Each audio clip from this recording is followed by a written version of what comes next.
Hello hi cricket lovers, welcome to our channel voice of cricket.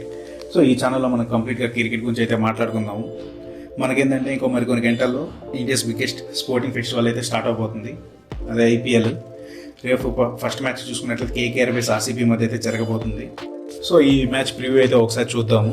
Preview next చేయకుండా video అయితే start చేద్దాము. Video start చేసే ముందు ఒక చిన్న విషయం, మన కంటెంట్ కానీ మీకు వర్త్ అనిపిస్తే మన ఛానల్ని లైక్ చేసి సబ్స్క్రైబ్ చేసి బెల్ ఐకాన్ అయితే ఆన్ చేసి పెట్టుకోండి. ఇంకా లేట్ చేయకుండా వీడియో అయితే స్టార్ట్ చేద్దాం.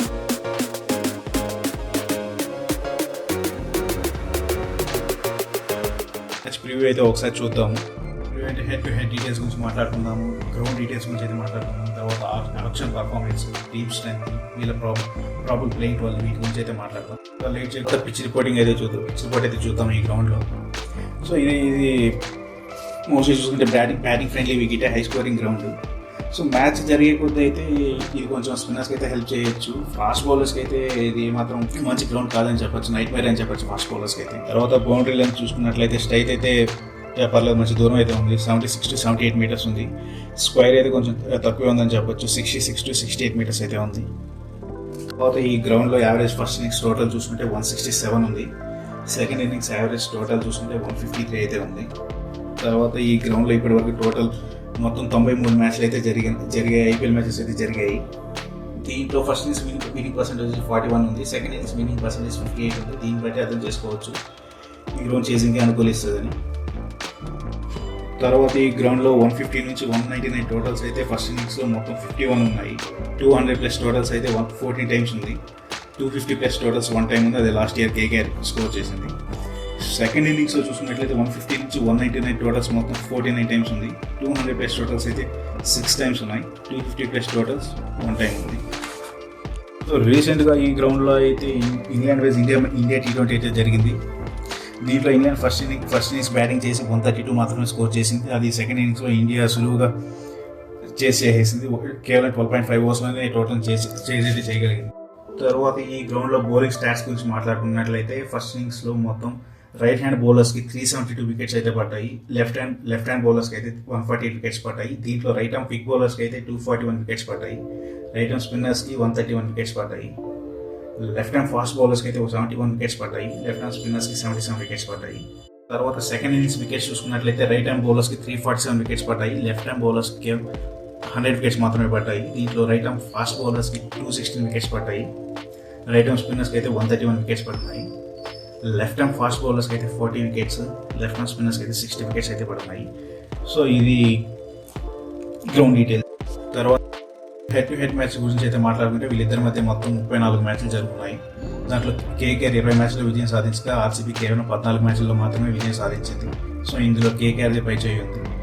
తర్వాత ఈ గ్రౌండ్లో ఈడెన్ గార్డెన్స్లో హెడ్ టు హెడ్ చూసుకుంటే మొత్తం వీళ్ళిద్దరి మధ్య మొత్తం 12 మ్యాచ్లు అయితే జరుగుతున్నాయి.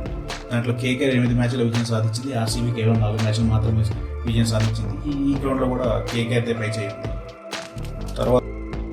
తర్వాత వీళ్ళిద్దరి మధ్య ఆక్షన్ పర్ఫార్మెన్స్ చూసుకున్నట్లయితే ఫస్ట్ కేకేఆర్ గురించి అయితే డిస్కస్ చేద్దాము. కేకేఆర్ ఆక్షన్ పర్ఫార్మెన్స్ చూసుకున్నట్లయితే పర్లేదు, బాగానే ఉంది.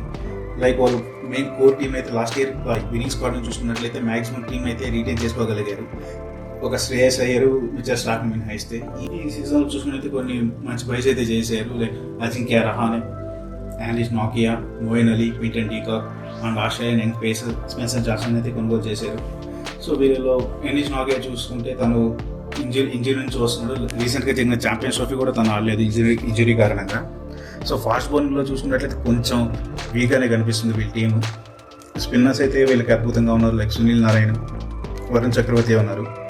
సో దానికి తోడుగా డొమెస్టిక్ ఎక్స్పీరియన్స్ ఉన్న మైక్ మార్కండే యాడ్ అయ్యారు స్క్వాడ్లో. ఓవరాల్గా స్క్వాడ్ చూసుకున్నట్లయితే పర్లేదు, బాగానే ఉంది. తర్వాత ఆర్సీబీ విషయానికి వస్తే ఆర్సీబీ కూడా కొన్ని మంచి పైసే చేసాయి, కానీ మ్యాక్సిమం చాలా మంది ఆడియన్స్ని అయితే డిసప్పాయింట్ చేసింది. లైక్ వాళ్ళ మెయిన్ పర్ఫార్మర్ అయిన విల్ జాక్స్ని రీటైన్ చేసుకోవడంలో విఫలమయ్యారు. తర్వాత మ్యాక్స్వెల్ని కూడా రీటైన్ చేసుకోలేకపోయారు. అందులో వాళ్ళ లోకల్ ప్లేయర్, కర్ణాటక ప్లేయర్ అయిన కేఎల్ రాహుల్ని కొనే ఛాన్స్ ఉన్నా కొనలేకపోయారు. పంత్ను కూడా వదులుకున్నారు. లైక్ ఫాస్ట్ బౌలర్ స్టంట్ బౌలర్ని, రబాడా, వీళ్ళని కొనే ఛాన్స్ కూడా ఉంది, దాన్ని కూడా మిస్ చేసుకున్నారు. అయితే కొన్ని ఓవరాల్గా చూసుకుంటే పర్లేదు, కొన్ని మంచి పేసర్స్ని అయితే కొన్నారు. Like Josh Hazlewood, Bhuvneshwar Kumar, వీళ్ళ మంచి బైస్ అనే చెప్పొచ్చు. బౌలింగ్ విభాగంలో చూసుకుంటే లాస్ట్ ఇయర్ కంటే ఈసారి అయితే కొంచెం స్ట్రాంగ్గానే కనిపిస్తుంది. లైక్ శ్రీలంక పేసర్ నువ్వు తుషారం కూడా ట్రై చేశారు వీళ్ళు. సో బ్యాటింగ్లో చూసుకున్నట్లయితే వీళ్ళకి పర్లేదు, మంచి ఎక్స్పీరియన్స్ ఉన్న ప్లేయర్స్ ఉన్నారు, కానీ కన్సిస్టెంట్గా ఆడే ప్లేయర్స్ వీళ్ళ దాంట్లో కొంచెం తక్కువ ఉన్నారు. లైక్ లివింగ్స్టన్ తన్ని ఎక్కువ నమ్మలేము, ఫిలిప్ సాల్ట్ వీళ్ళంతా ఇన్కన్సిస్టెంట్ ప్లేయర్సే. కానీ ఓవరాల్గా చూసుకుంటే పర్లేదు. వీళ్ళిద్దరిలో స్క్వాడ్ చూసుకున్నట్లయితే కేకేఆర్ కొంచెం స్ట్రాంగ్ అయితే కనిపిస్తుంది. టీమ్ ప్రాబిలిటీ వాళ్ళు చూసుకున్నట్లయితే ఫస్ట్ కేకేఆర్ టీం గురించి అయితే మాట్లాడుకుందాం. వీళ్ళ ఓపెనర్స్ మ్యాక్సిమం లాస్ట్ సీజన్ లాగే గుర్బాజ్ అండ్ సునీల్ నారాయణ ఉండొచ్చు. క్వింటన్ డీకాక్ని అయితే తీసుకోపోవచ్చు, ఎందుకంటే లాస్ట్ సీజన్ గుర్బాజ్ చాలా బాగా ఆడాడు, వాళ్ళకి చాలా మంచి స్టార్ట్స్ అయితే ఇచ్చాడు. సో వాళ్ళు గుర్బాజ్ కోసం అయితే వెళ్ళొచ్చు. తను వికెట్ కీపరే. And Sunil Narayana last year లాగా సేమ్ తన్నే ఓపెన్ పంపించవచ్చు. 1 డౌన్ రహానే రావచ్చు మ్యాక్సిమం. తను ఎందుకంటే స్పిన్నర్స్ అంత కాన్ఫిడెంట్గా అయితే ఆడలేడు, రహానే కొంచెం వీక్ అని చెప్పచ్చు. 1 డౌన్ రహానే రావచ్చు. తర్వాత 4th ప్లేస్లో వెంకటేష్ అయ్యర్ ఉన్నారు. ఇంకా తర్వాత 5th 6th ప్లేస్లో రసెల్ అండ్ రింకు సింగ్ ఉన్నారు.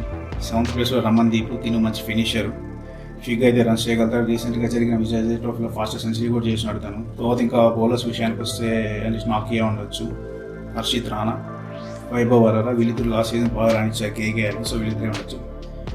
And 11th player Varun Chakravarthy. So కేకేఆర్కి ఇంపాక్ట్ సార్ చూసుకున్నట్లయితే వీళ్ళకి మయాంక్ మార్కండే, ఎందుకంటే కేకేఆర్ ఎక్కువ స్పిన్నర్స్ ఆడిపించడం చూస్తూ ఉంటాము. సో మయాంక్ మార్కండే ఉండొచ్చు, లేదంటే రఘువంశీ ఆర్ మనీష్ పాండే ఉండొచ్చు.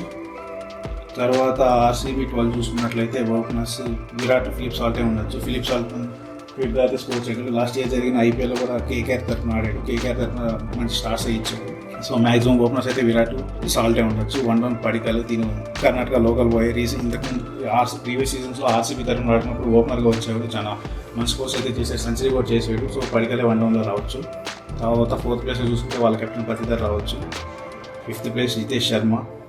6th ప్లేస్ వీళ్ళు టిమ్ డేవిడ్ ఆర్ లివింగ్స్టన్ కోసం చూడవచ్చు, ఎందుకంటే ఇద్దరిని ఆడిపించడం వాళ్ళకి కష్టం అవ్వచ్చు, ఎందుకంటే వాళ్ళకి బౌలింగ్ డిపార్ట్మెంట్లో నువ్వు తుషారాన్ని ఉపయోగించాలి కాబట్టి వీళ్ళిద్దరిలో ఒకరే ఉండొచ్చు. 7th ప్లేస్లో allrounder Kunal Pandya. 8th place Bhuvneshwar Kumar. తర్వాత 9th ప్లేస్లో హ్యాజిల్వుడ్. 10th ప్లేస్లో సుయేష్ శర్మ. 11th place Yash Dayal. ఈ ఇంపాక్ట్ ప్లేయర్గా వీళ్ళు నువ్వు తుషారాన్ని ఆడించవచ్చు.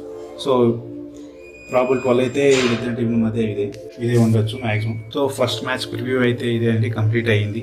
సో ఈ కంటెంట్ కానీ మీకు నచ్చినట్లయితే మన ఛానల్ని లైక్ చేసి సబ్స్క్రైబ్ చేసి బెల్ ఐకాన్ అయితే ఆన్ చేసి పెట్టుకోండి. మరోసారి చెప్తున్నాను, thanks for watching our channel అండి.